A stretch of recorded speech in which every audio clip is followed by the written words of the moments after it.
a word about Steve, who isn't here yet. He's our president of our video club, and he's taken us through this pandemic and has done a great job. Now, I'm going to be talking about doing photography in Africa. I've been there 5 times. I don't know everything, but I know quite a bit.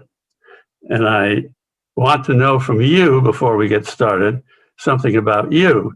And for example, I want to know how many of you have gone out into nature just to look at nature, or to take photographs of them, or to take video. Just wave your hand in front of the camera for me if you're one of those. Okay, everybody has done some of that. Now, how many of you have been to Africa to film? Wave your hand if you have. I see one. That's right. Yeah, John Wolf just waved his hand because he went with me. Okay. How many of you would, if you had the time and the money, like to go to Africa, either just to look or to take pictures? Wave your hands if you're interested. Okay, great. We got the right audience then. Now, one thing I have to tell you about Africa, or any nature, as you well know, if you go out on one day, you'll see one set of things, and the next day you go out to exactly the same place, the same time, and you may see entirely different things. I'm going to show you a video to start off that I took on my last trip, and it was a fairly successful trip, just to show you the breadth of all the animals and birds you may encounter if you go. And then after that, we'll get into the details. So I will try and get this thing going. Have you ever thought about going on a safari to Africa to see the wild animals? I've visited the area 5 times in my life. I thought you might be interested in seeing what you might expect if you took such a trip yourself. Put it into record.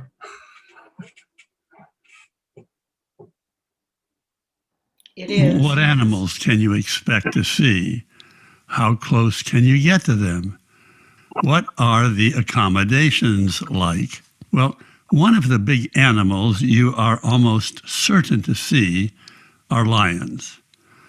Lions make a kill, eat until their bellies are full, and then they just rest and sleep for days.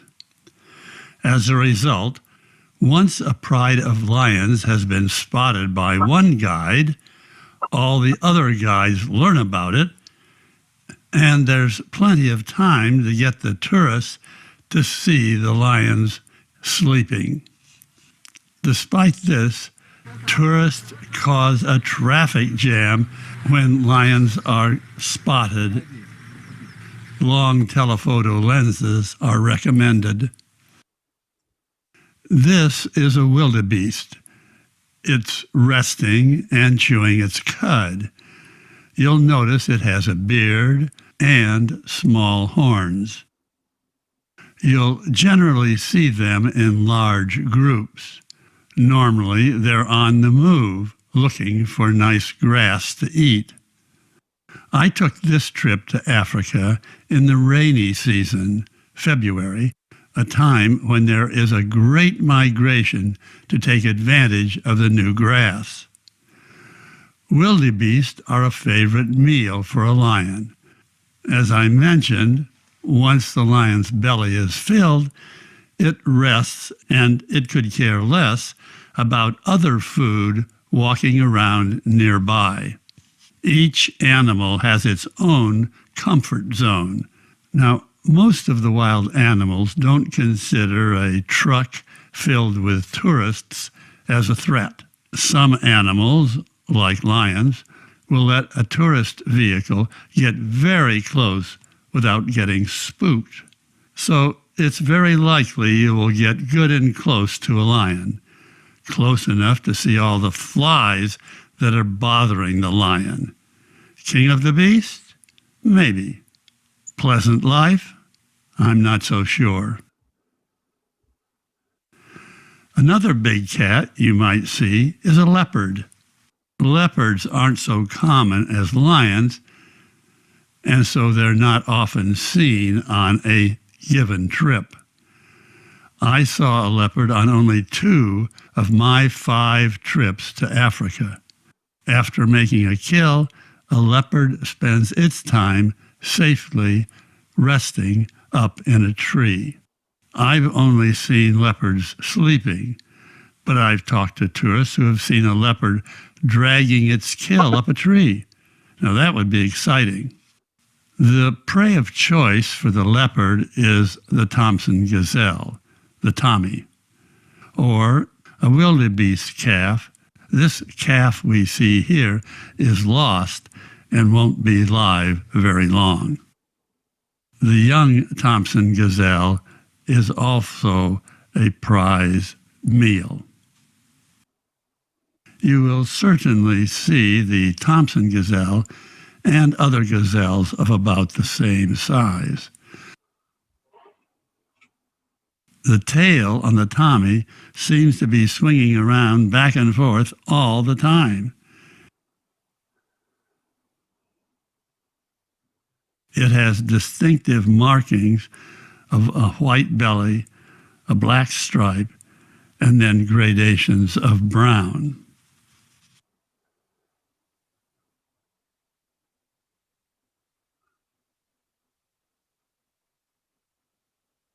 The Tommy is also the favored prey for another large cat, the cheetah. Many animal species, the cheetah included, time their birthing period to the rainy season, when there's plenty of food and water for their prey. I've seen a cheetah mother with 5 cubs. The cheetah cubs are very vulnerable, and most are killed by predators before reaching even an immature status. And the cheetah is another animal that makes a kill, then rests for a long period of time. Typically, a cheetah will try to make a kill once a day, then rest the remainder of the day. The cheetah, particularly with kittens, will not tolerate vehicles getting close, and it will get up and move to a safer place if it feels threatened. Once one tourist guide has spotted a cheetah, it isn't long before he has told other guides. Here, the mother is calling the kittens to follow her.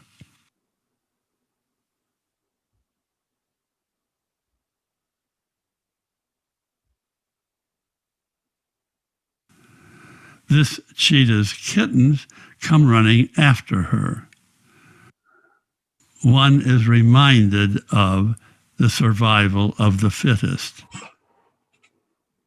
It's also during the rainy season that wildebeest mothers give birth. The process of birth for a wildebeest takes only a minute or 2. Then the calf is on the ground, wet, and must be strong enough to stay with the mother. There are thousands of calves during the birthing period, yet each mother knows which is its calf and rejects any other calf. The mother has almost no motherly instinct, as far as I could tell. The mother moves without regard to its calf. The calf must stay with the mother all the time. Once the calf has lost its mother, the mother just goes on about its business, seemingly unaware that her child is missing. The rainy season is a great time for the lions and other predators. The number of available wildebeest makes it easy for the lion to get a meal when it wants a meal. Now, when a lion is finished with a carcass, other animals move in to complete the task of stripping the carcass of anything edible. One of these is the vulture. And again, The vulture leads a good life during the rainy season. The vultures have almost no feathers around their necks, and this is because they stick their head and neck into the carcass. So that's a modification to the bird that took place over time.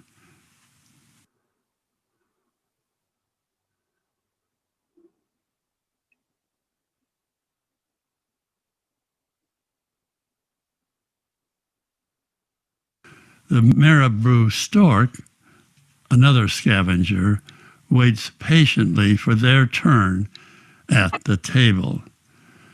None of these birds strike me as handsome. Efficient? Yes. Good looking? No.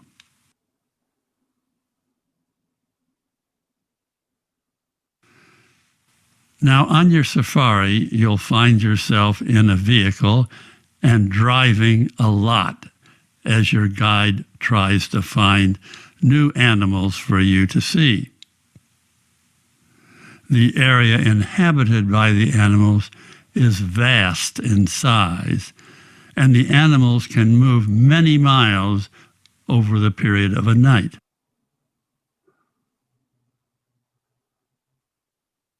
This road is a major road in the Serengeti. It has been graded, and there's a foundation of gravel. Often, these major roads have serious washboard surfaces. Almost all the tourist vehicles are Toyota pickup trucks, which have been modified to carry 5 to 7 people. It's the one vehicle which seems to have been able to withstand the tortures of safari driving conditions. Another important predator and scavenger is the hyena.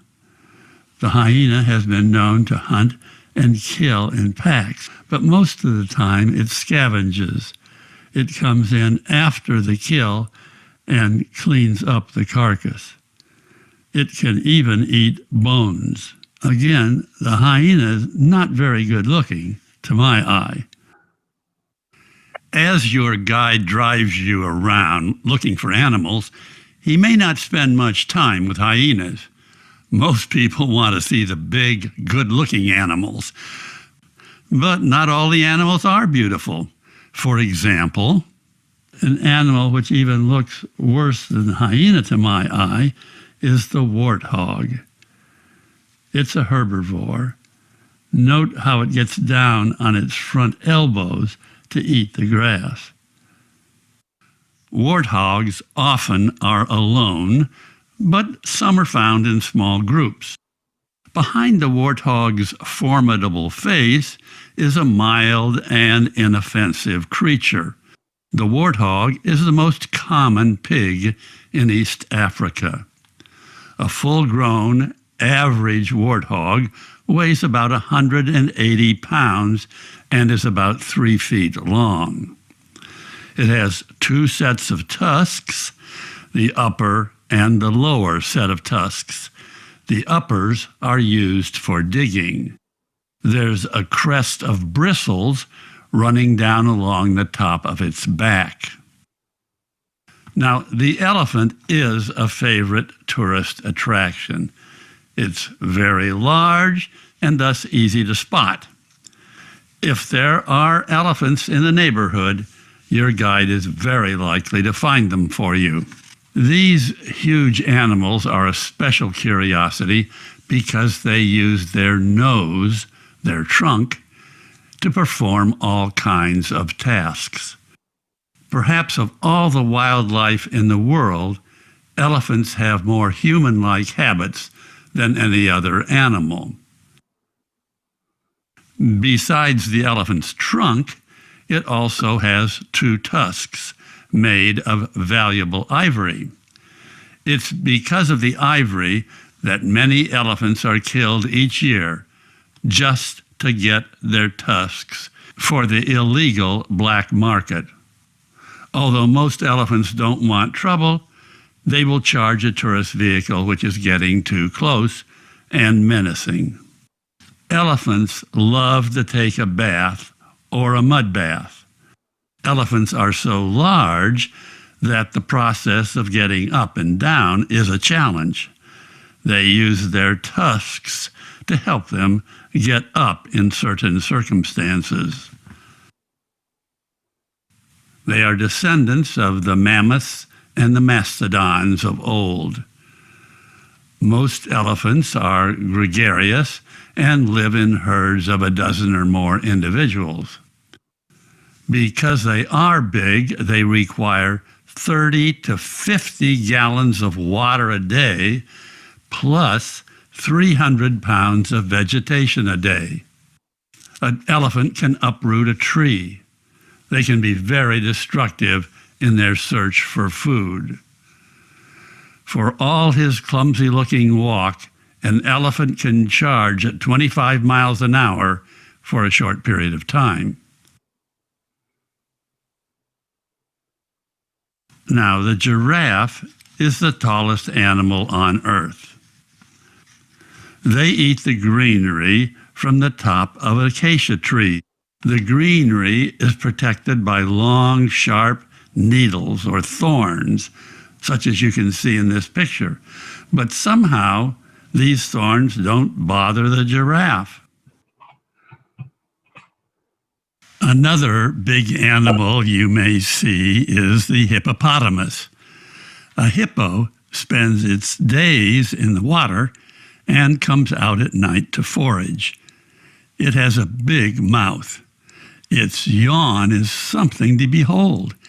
And just when you think it can't open any larger, whoa!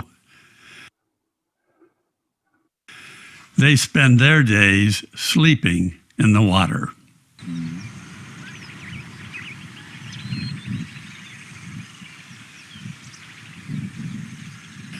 And still another large animal is the rhinoceros. These you don't see so often. They are shy and tend to be at great distance. I did see two during this trip and was fascinated by their urination process. The muscles in their bladders must be very strong to create such a jet of liquid like this. This is the only animal in Africa that will attack for no reason at all. Now, the weather is not always nice when you're on a safari. Maybe you can see the rain coming down in this picture of a bachelor bull elephant grazing. Now, the occasional rain shower doesn't affect the animal's behavior, but when it's a downpour, then the animals do try and cope. Here, the wildebeest have moved tightly together, facing downwind to provide some individual protection. As a tourist, bad weather makes it more difficult to find and observe wild animals. These marabou storks looked miserable in this downpour. So I was surprised when a couple of immature lion cubs were enjoying the rain, playing tug-of-war with the wildebeest hide.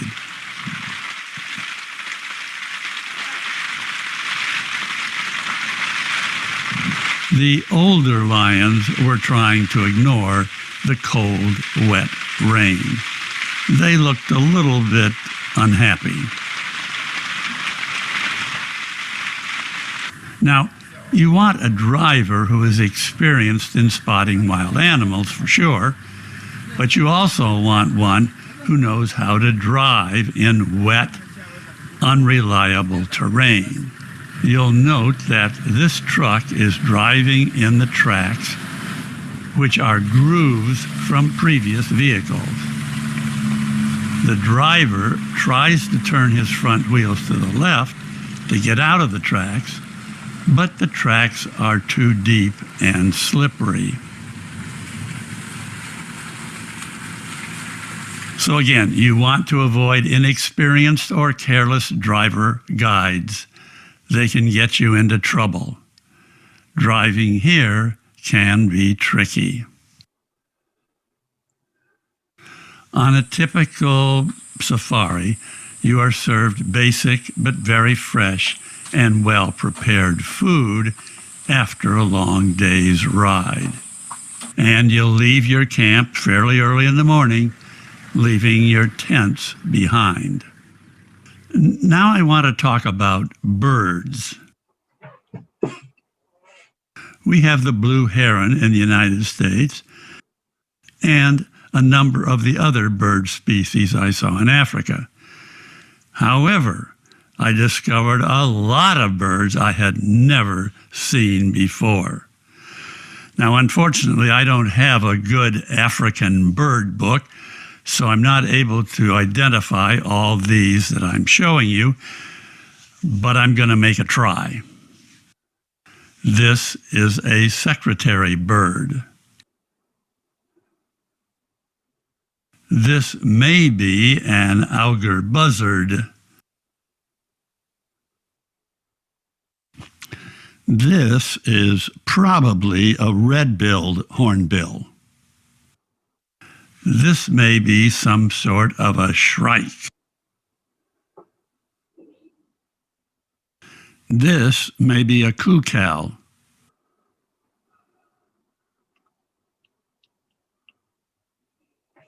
This is a fish eagle, a magnificent bird shot early in the morning.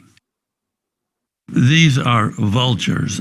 I'm guessing they're called white-backed vultures. This is a marabou stork. This may be a tawny eagle. This may be a kind of a stork. One of the mistakes I made on this trip was not asking my guide to identify all the birds we saw. This is a gray-crowned crane. And a friend suggested this is a blacksmith lapwing. Possibly a tawny eagle? Before you leave for Africa, I recommend you buy a good field guide for birds. This is a weaver's nest. This is a helmeted guinea fowl. Now, this is a Cory bustard. Notice that in this picture, it's got a thin neck. Here, the same bird is in a display mode. Look at its neck now. This is a sacred ibis. And you'll know this, an ostrich. This is a very pretty mystery bird. It's ground-loving. These white birds are cattle egrets.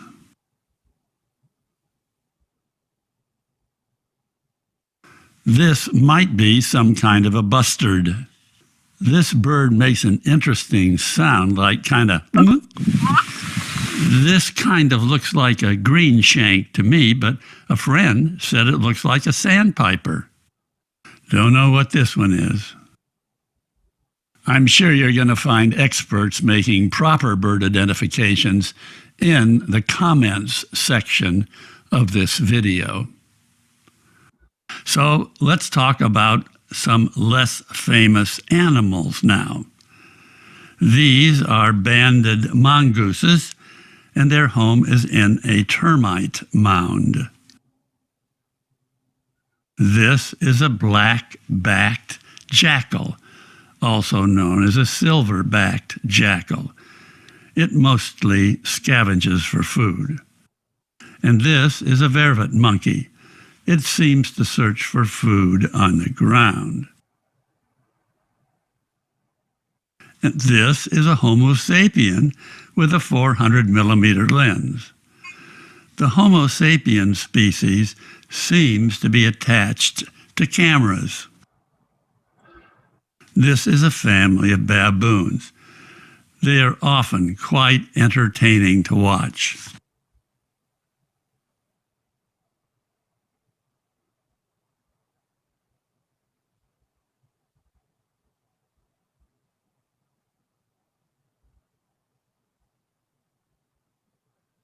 These are topi trying out their martial arts.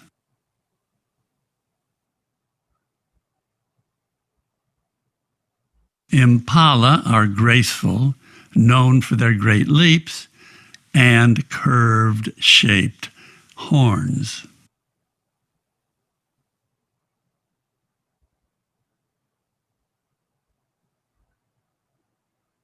This is an eland.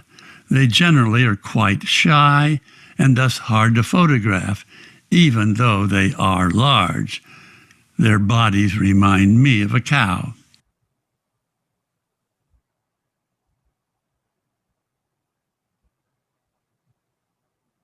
I believe this is a golden jackal.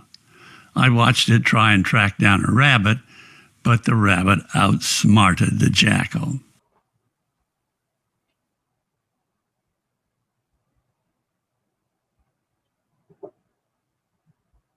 Oh yes, we haven't shown a zebra yet. Their young are born during the rainy season also.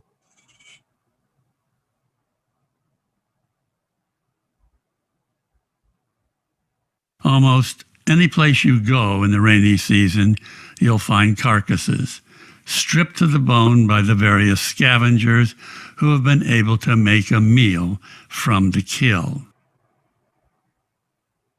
So if you plan to take a safari in East Africa, you can expect to get some nice photos. But please, come prepared by practicing with your camera before leaving on the trip. There's no way to make repairs or buy some accessory once you arrive on your safari. And be prepared for both hot weather and for wet weather. And although most of your attention will be spent observing and photographing some of the marvelous wild animals in Africa, there's another aspect of your trip I think you should consider. And that is wandering through some of the local villages, perhaps meeting some of the people. In the villages, though, you'll want to keep your camera fairly inconspicuous. I hope you have a great trip to Africa on safari.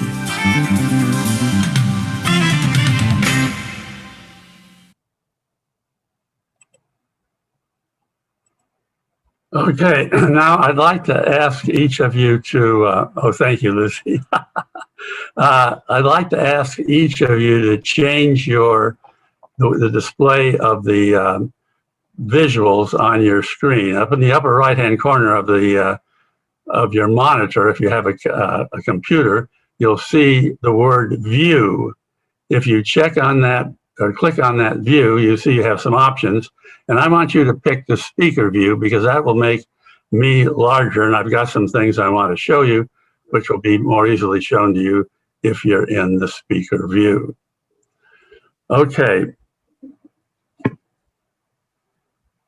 Now, the first thing I want to do, using the camera here, so these are the 4 or 5 dates and you'll see the first one is in 1968, a long time ago, and then they're sort of spread out every 15 years, and then the last 2 were all together in 2013 and 2014. Before you go, one of the things you should do is know a little bit about Africa.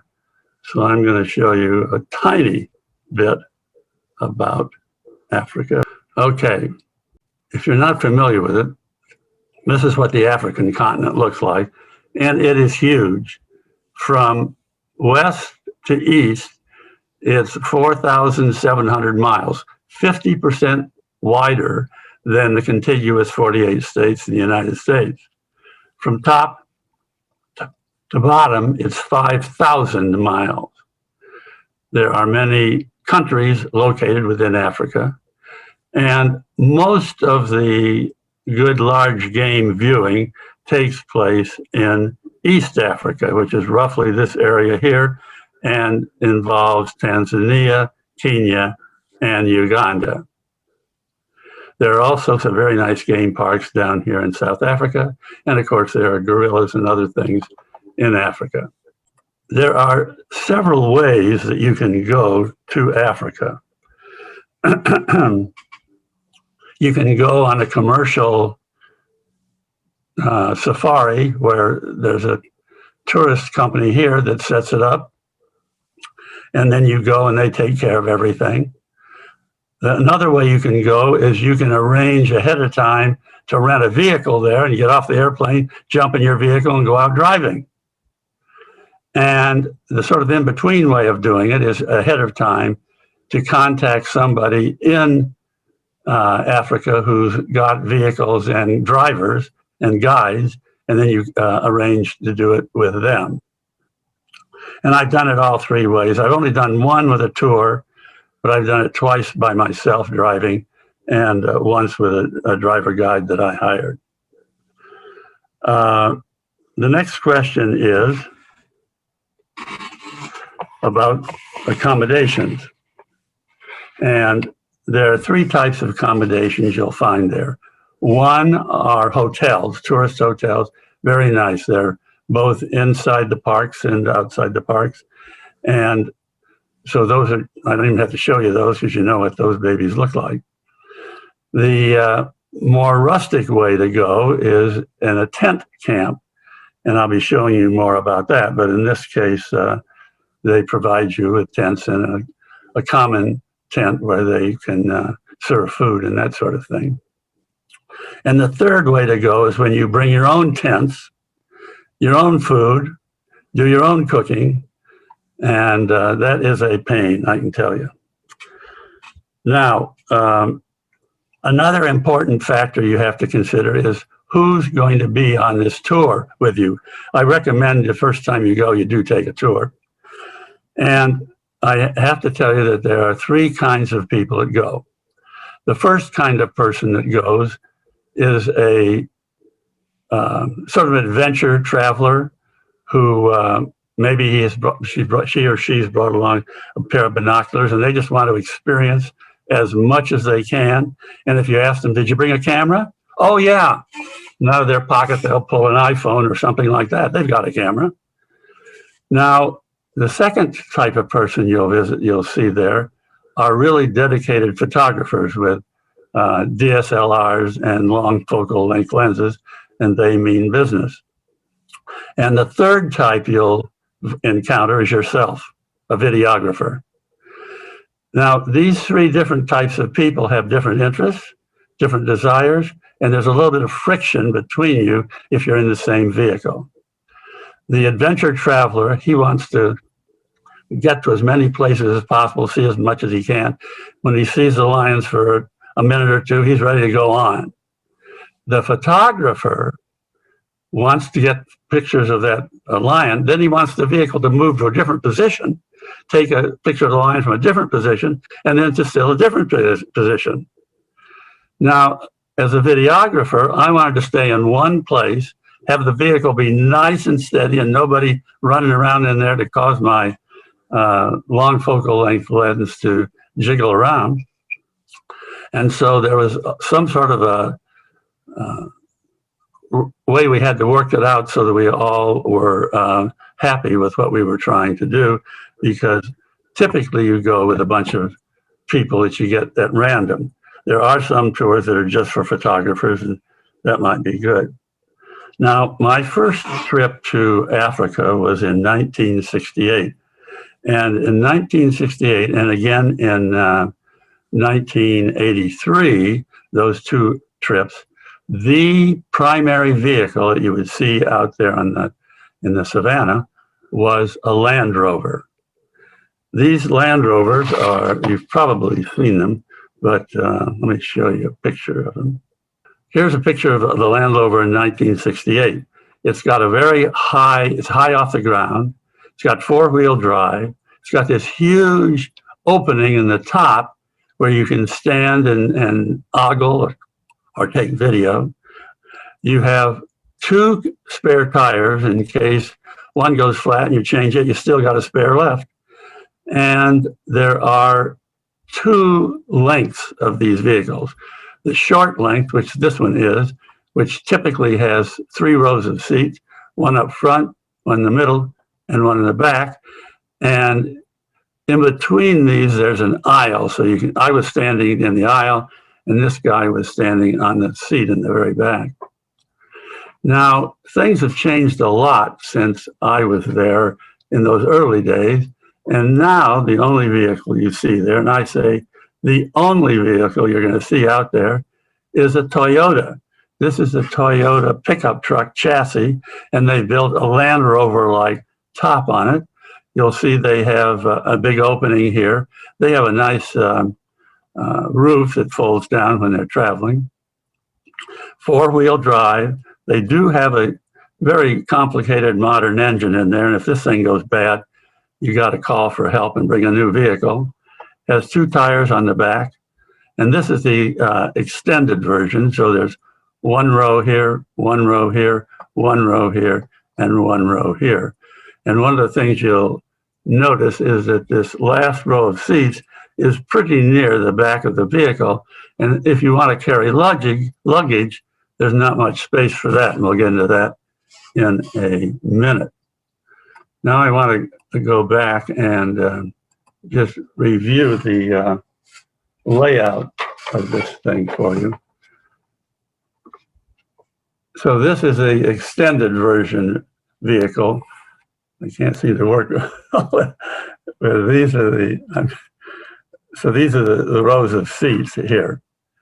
And then you can put 7 passengers in here. And the short version, you can only get about 5 passengers in that one. Now, when I went on safari with a tour, and I said I've done that once only, I went with Overseas Adventure Travel. And I'm sure there are many that do it, but they did a very good job. And if you don't know which one to pick, I would certainly recommend that one.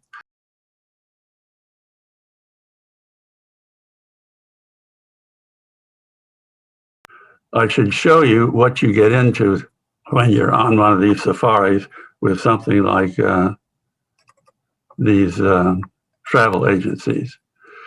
The trip I went on, there were, I think, about 25 of us, and we were in these 3 vehicles. They have radio, so normally in the morning, everybody spreads out and goes a different place, and then as soon as they find something really interesting, they call the other person, and everybody comes over. So having a good driver, good vehicles is very important. When you go over there, there are going to be 3 different kinds of areas you can visit to see the animals. The most popular and the area where there's the most concentration of animals is in a national park, and they've picked the national park and its boundaries so that you'll get a maximum chance to see lots of animals. When I first went over there in 1968, there was just a small little sign over the road saying Serengeti National Park, and I drove right through. But the last trip, there's this huge parking lot off to the side of the entrance. There are maybe 40 vehicles there waiting to get permission to go in, and they may have to pay some money for each day they're going to be in. I don't know what the deal is. And once you're inside, you have to stick to 25 miles an hour, and you have to stay on the roads. And that's a big problem if there's a nice kill about a football field away and your telephoto lens doesn't quite do it for you. You can't drive over there. So the national parks are great because you're likely to see lots of variety, but you can't get very close to the animals sometimes. Now, these national parks do not have any fences. These animals are on their own and they go where they want to go, and they'll be in the park today and they'll be outside the park tomorrow. And depending on the season, they'll move in particular areas. Outside the park, there are no facilities. There are no roads. There's nobody watching you, and you can drive wherever the heck you want. The problem is there aren't that many animals out there, and so you'll have a harder time finding something to photograph. Now, there are certain times of years when some parts of the places outside the park are good. And if you learn what those are, then you can time yourself to go then. Now, the third type of place you can go to visit animals is what I would call a private game reserve. Somebody has gone out, a private person, and bought a huge amount of land, put a fence around it, populated it with animals, built some accommodations for tourists, and then when you buy in there, they take you in, put you up in a nice place to sleep, they feed you, and they take you out each day, and they know right where everything is. And I've never done that, but the people I've talked to have done it seem to be quite satisfied. Now, when you visit inside the park, visualize yourself now. If you're driving yourself, you go into the park, where are you going to stay? Well, there is a hotel almost in every park, but they're booked up way in advance. You'll be very lucky to get in there if you just drive in, and it's going to cost you a lot of money. There are these tent camps, and I don't know what to call them, but in South Africa, in their game reserves, their accommodations are like cottages, and they're surrounded by a big fence, so the animals aren't going to get in, and they have accommodations for food and stuff in there. And then in the morning, the gate opens, you drive out looking for animals, and you get back in before they close the gates at night. So there are really three different types of areas: the national parks, outside the parks, and these private game reserves. Now, if you're going on a tourist safari, then more than likely they're going to set you up in a tent for part of it, because everybody thinks that's fun. So I thought I'd show you a little bit about what those facilities look like. Here are 2 tents of the 12 tents that were in the place that I visited on a tour. You'll notice there's a porch out front. There's this big room here, and it has 2 single beds, a writing table, and a place for your clothes. In the back, there are 2 small rooms. One is a chemical toilet, and the other is a shower. Every night after you come in from out this dusty ride, somebody walks behind the tent and says, "Do you want a shower?"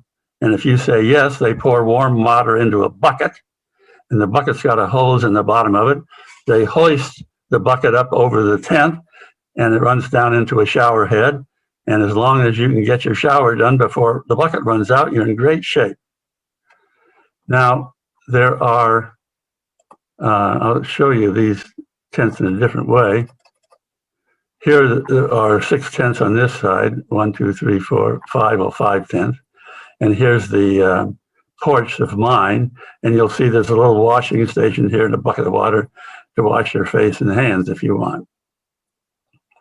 Then there is a common tent. And in the common tent, they serve meals, you socialize, and there's a kitchen tent some distance away from that. If you're traveling by yourself, then you may have to bring your, on one of our trips, the one that John Wolf and I took, John's with us today,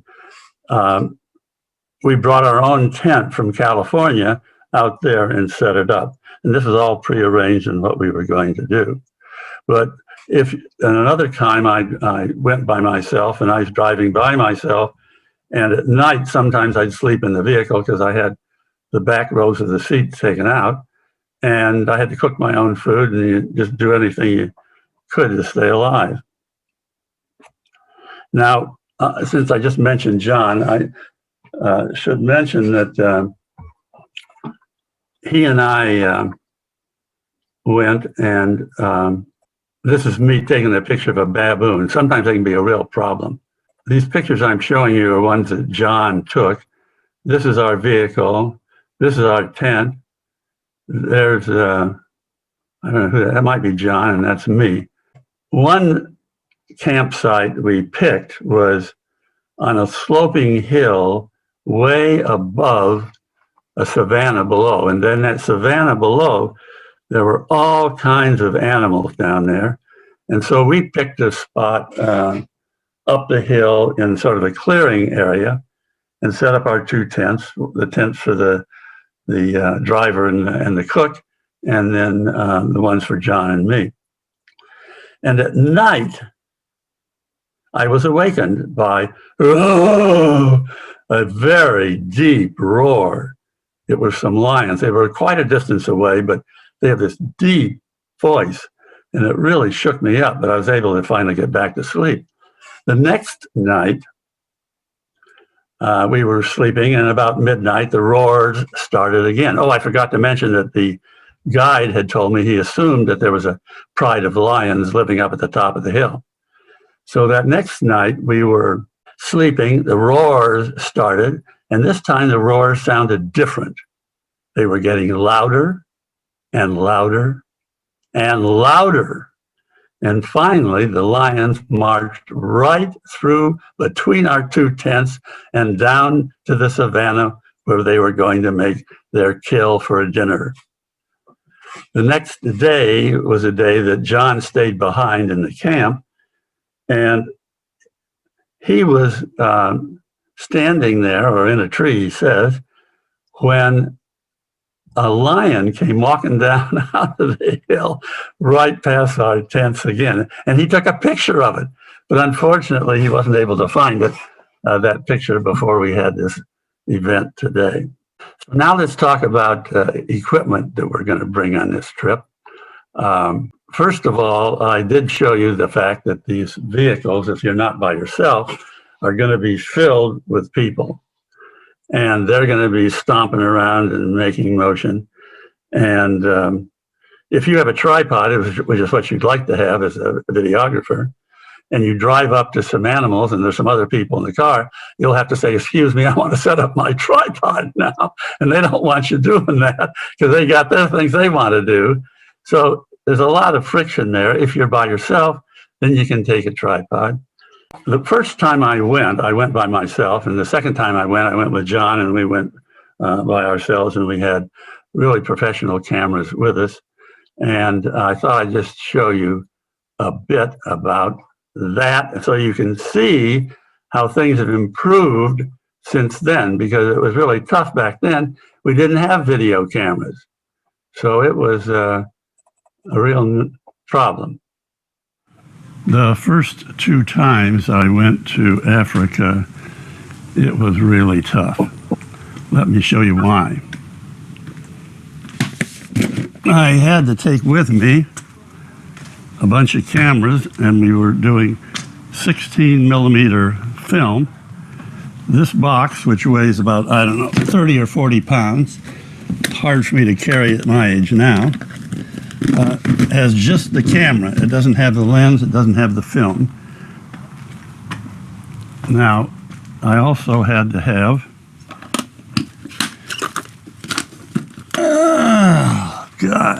I also had to have film holders for the camera. There, I have 4 of them, 2 in each of these cases. Each case weighs about, I'd say, 20, 25 pounds. So now we're over 100 pounds. And then, just a minute, I had a tripod with wooden legs, very sturdy. Of course, it had a tripod head on here and a professional fluid head that weighed about 10 pounds, it went here. So all told, just for filming, we're talking about 150 to 200 pounds.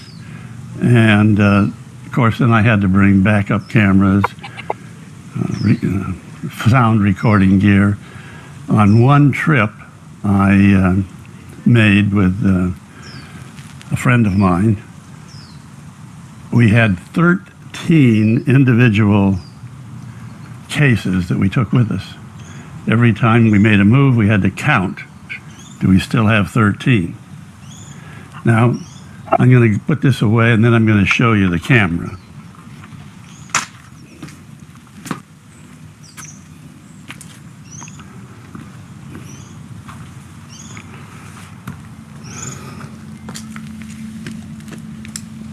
The camera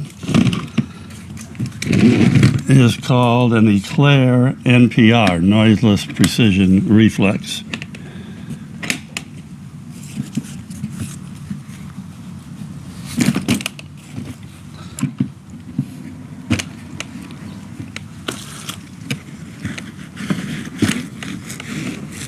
So this is the camera body. The lens attaches on here, and the film canisters go here, which I'll show you in just a minute.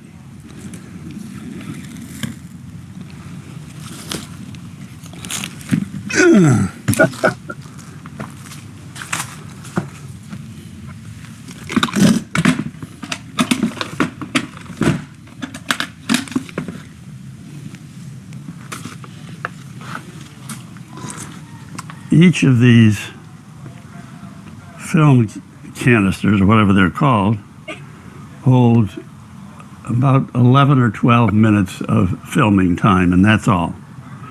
So I have 4 of those things, and so that gives me like maybe 45 minutes of filming.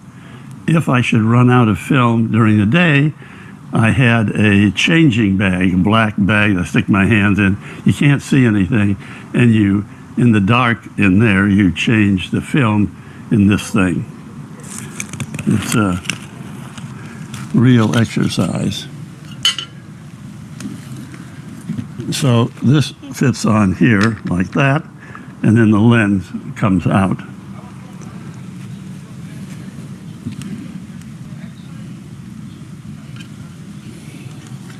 Today, we are very lucky to have the advent of video and the little cameras that we use. This. Okay, now, did I miss something? I guess I cut myself off. Did I really?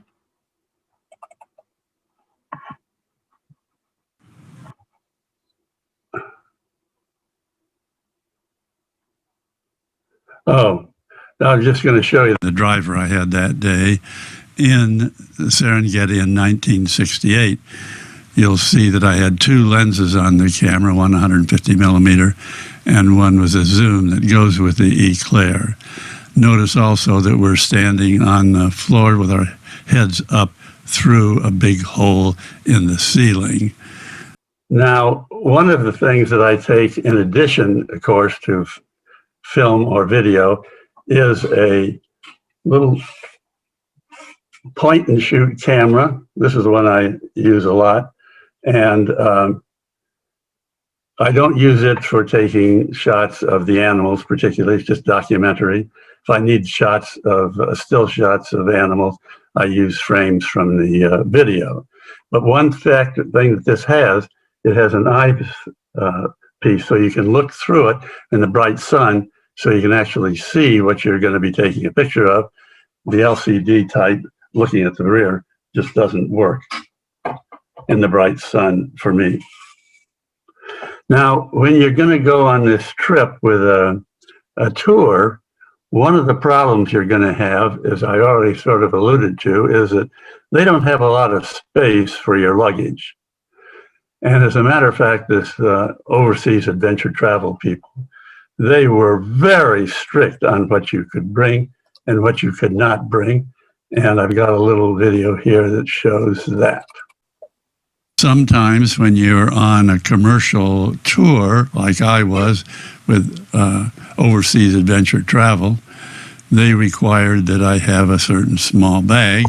I could bring a camera bag, which I use this one, which is sort of an enlarged fanny pack.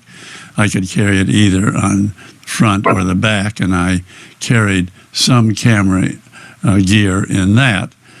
But the big problem was that the only bag you could check and take with you that had any contents was this collapsible bag that they sent you.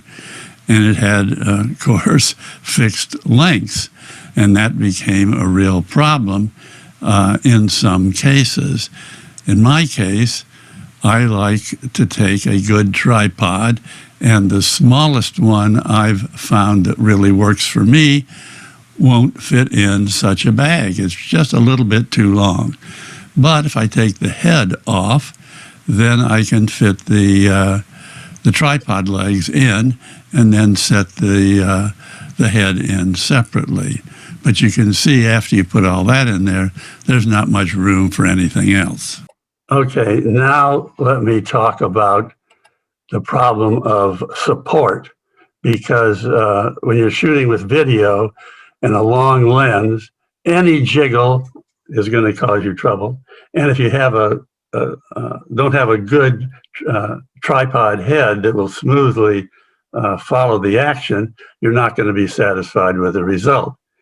And I've already talked about the problem of setting up the tripod each time through the hole and putting your camera on it when you stop and then taking it down before you take off again.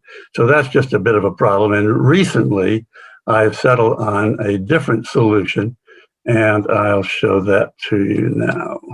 Okay, so now I'm going to show you the device that has worked out the best for me when I have control of the situation in the vehicle, where I can put my stabilizer or my support wherever I want it. I work from an open window, and if the subject is on this side, it's fine, but if it's on the other side, I've got to switch to the other window on the other side. So I need something that I can quickly make that change as we're driving up to some subject. What I have found is a little clamp, and it has a little ledge here that connects to the door. It has a support here that you can set by this wheel, and then you just put it in the door like that, and you've got your support. Now, it's very important to have a way of being able to get this level. When you drive up, the car may be in some funny position. You don't need a lot of adjustment, but you need some adjustment. So on this device, there is a lever that you pull out, and you can change the leveling of this ball here. And so you have a level system. Then, of course, the tripod head goes on top of this, and then the camera on the tripod head.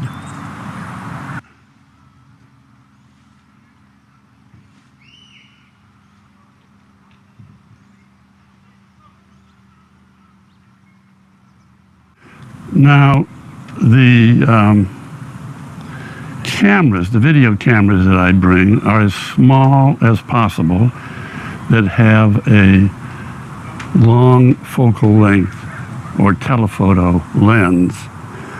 The current camera that I like and use most is this one. And another feature of the camera that's extremely important is that it has a viewfinder. So you can look through it this way, because the sun is often so bright that when you want to look in the normal LCD, you just can't see anything. So this is turns out this is my standby camera, which I use all the time. But since there's no way of knowing whether you may have a breakdown, I always bring a second camera. And the one I bring depends upon what's going to be happening, but it'll be a small one, something like this. And again, it has a viewfinder, or an eyepiece, so you can look through. Okay, now when you plan your trip, one thing I suggest you do is to do some research ahead of time and decide what your goal is, what you'd like to get pictures of.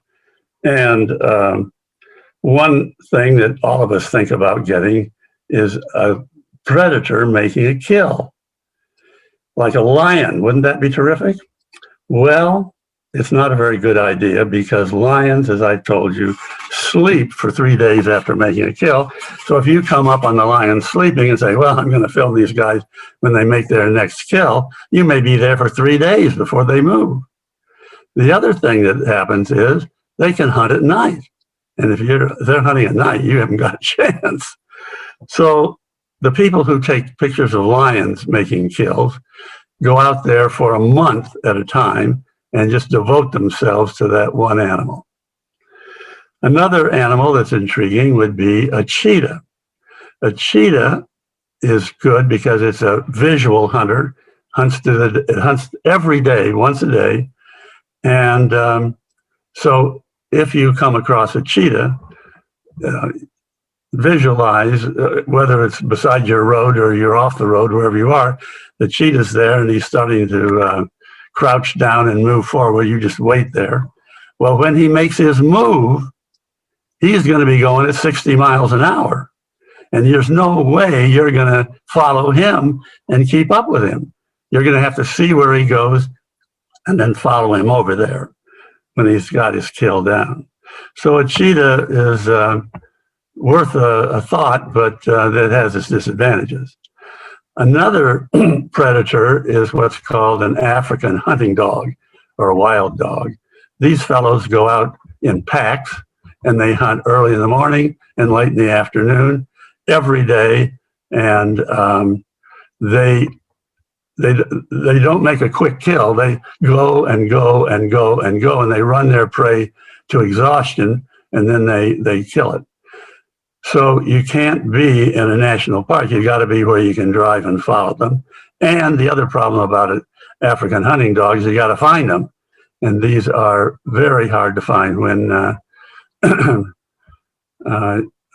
and I went out last, I spent a whole day trying to find them and couldn't. But I have made that a priority and been successful. And I just thought I'd show you this one video.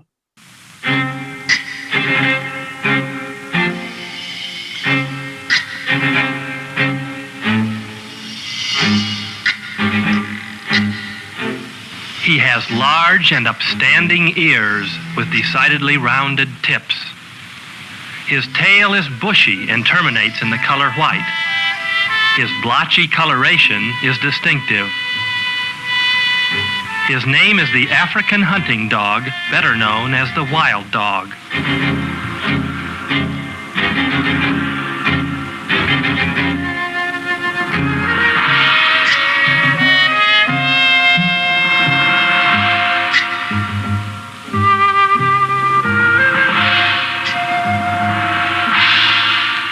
He is the most ruthless, the most efficient, and the most interesting hunter in Africa. The wild dog lives and hunts in groups of from 2 to 40 dogs. Animals run in panic as soon as these deadly predators come into view. Even lions and leopards will run from a pack of wild dogs. This is one of the 2 lead dogs in this pack. The lead dog starts the chase by selecting a herd of animals. Sometimes a lead dog will be attracted by the abundance of game when he has no intention of killing. This dog is not hungry. He ate just 3 hours ago. Also, it is midday and too hot to undertake a sustained chase. Even so, this dog is displaying all the traits of a real chase except persistence. The lead dog chases the prey in a large circle so that the slower dogs can cut across the corners and save energy. He can run at full speed, mile after mile. In an actual chase, the lead dog will chase a herd until the weakest member falls behind, then it becomes the victim. The wild dog's persistence makes it possible for him to kill faster animals, such as zebra and gazelle, by running them to exhaustion.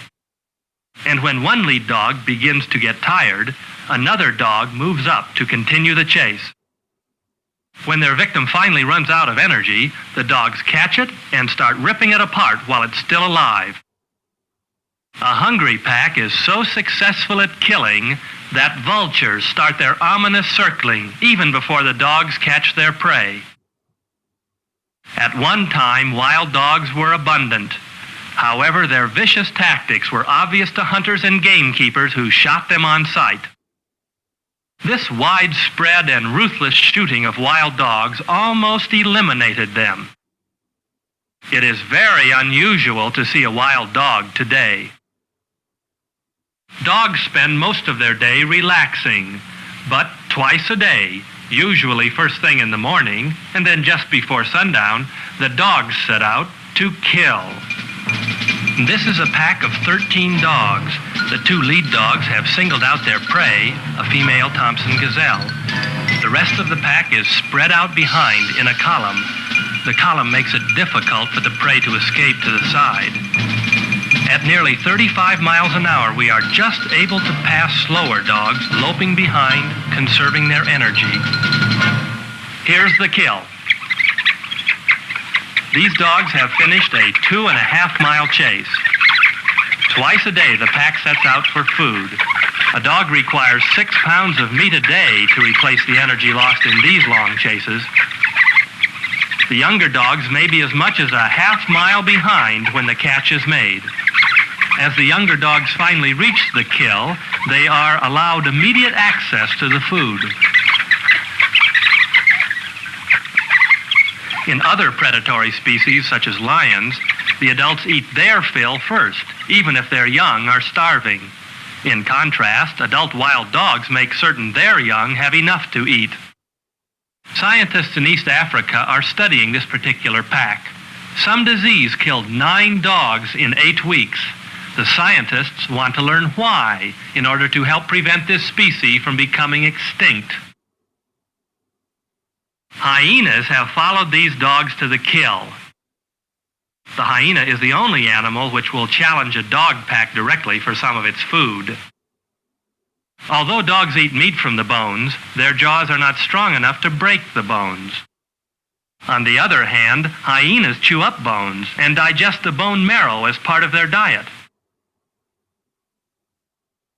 A hyena has the strongest jaws in the animal kingdom. Hyenas will eat anything. They are scavengers. A wild dog respects the jaw of a hyena and stays out of its reach. This is a young hyena. Due to hunger, he is willing to risk the possibility of an attack from these dogs. This hyena has to be very hungry to fight for food among this group of wild dogs. Before he leaves, he will eat everything the dogs leave behind. Trouble comes when the hyena tries to take food away from the dogs.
Another scavenger that usually arrives as the dogs are finishing their meal is the vulture.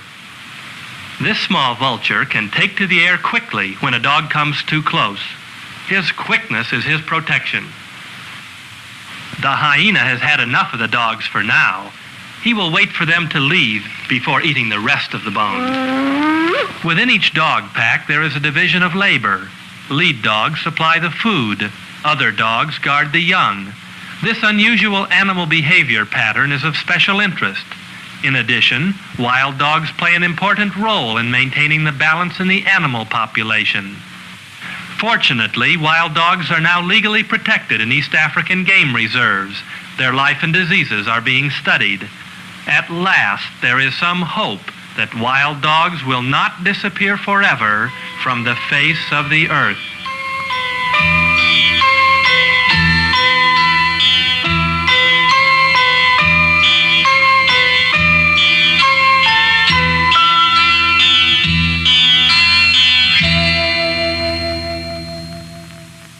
Okay, now, one of the things that I recommend you do when you go on your trip is to bring a diary, because you want to remember what the heck you saw. And there are two kinds of diaries I suggest. One is the type you fill in at night when you get home or when you get to your tent or wherever. And I have found that these hardcover diaries work very well. And I have 5 diaries here from those 5 trips, and I'll show you the different kinds. Here's another type I found very good. It's got a spiral notebook. And another one that's popular with me is this type here, where you have another hardcover. And so that's what I do every night.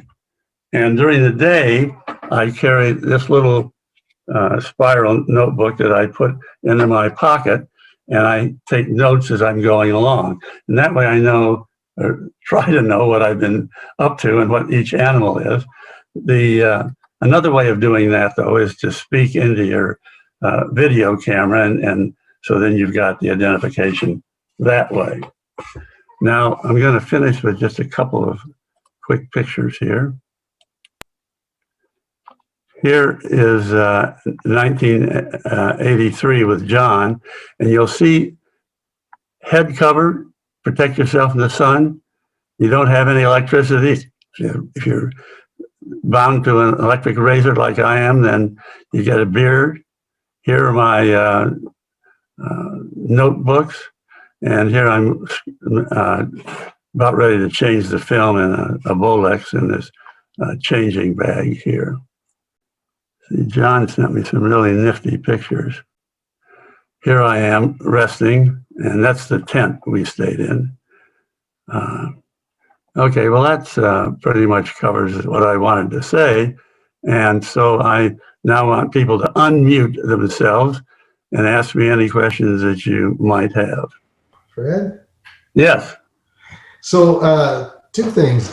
When you're out camping by yourself or with John, in a little flimsy tent, weren't you ever afraid of being attacked by some errant animal? Well, I was always worried about it. And when those lions came walking through, I had my flashlight in my hand. I was going to attack that baby. But they said that we're safe in those tents. And so I believed them. Hmm. And what about insects? A lot of bugs and stuff? I don't recall, but there must have been insects. What do you remember, John? Insects, not at night. They didn't bother us at night. There were a lot of flies during the day. Hmm. I remember you had told me the same, I'd asked the same question before we went, and you told me that, you were told that the lions won't bother you in the tent, because it's an inanimate object. So I believed you, and I was nervous when they came through the camp, but I wasn't particularly petrified. We all probably know from cat behavior that they will run after things they'll chase things that will run. So if you're standing still, they're less likely to attack you in any case. But a tent just looks like an inanimate object. So it probably wasn't really a danger in there. Wow. Other questions? Yeah.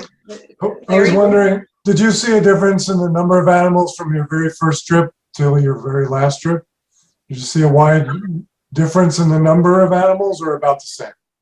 I would say it's about the same. The problem is that each time you go, you have a different experience. And when John and I went, we saw the fewest animals of any trip I took. So it's just a question of luck. Right. Great. We've been twice, and the first time we didn't see any lions till the very next to last day. And on the second time we went, we saw lions every day, multiple times in a day. Yeah. So, to your point, it's completely random. Yeah. That was just an extraordinary video of the wild dogs. I think you did a great job. Yeah. Was that on film? That on or video? That was on 16 millimeter film. And stupid me, I had the tripod set up in the vehicle, and the driver's driving me at this fast speed, and I'm trying to hang on to this thing that's going. And if we'd hit a hole, I would have been killed just like that. Oh my gosh. And Dangerous. John and I remember a time when we were on a trip, our front wheel of our Land Rover dropped into a hole. The hole was so big that the chassis was holding the vehicle from going down farther, but the wheel would spin there. And I thought to myself, and we were miles away from anything, I wondered, what the heck are we going to do? But the driver nonchalantly goes back, undoes the spare tire, pumps up the front of the vehicle, puts the spare tire across the hole, and lets the car down under the spare tire and drives off. Shit. Wow. Experience. Yeah. Yeah, I don't recommend doing this trip by yourself the first time you go. For it. Other questions? What focal length lens were you using for those dog kills? I had a 150 millimeter C mount for the 16 millimeter film. And so that's a pretty good extension, but when they're running, I had to have I used the zoom and zoomed out because there's so much motion in the vehicle as I'm bouncing along in this tripod. Yeah, you were able to keep those animals pretty much in center frame. That was very, very impressive. Wow. Well, there was a lot of footage in where they weren't in the center. A lot of it was. The most was. Good job. Thank you. Very good. Oh, I have one more question. Yeah. I noticed that there were some shots taken from outside the vehicle, of the vehicle itself. Was you standing out there? And, No, those were friends of mine in another vehicle. Oh, I see. I handed them the camera and let them take pictures.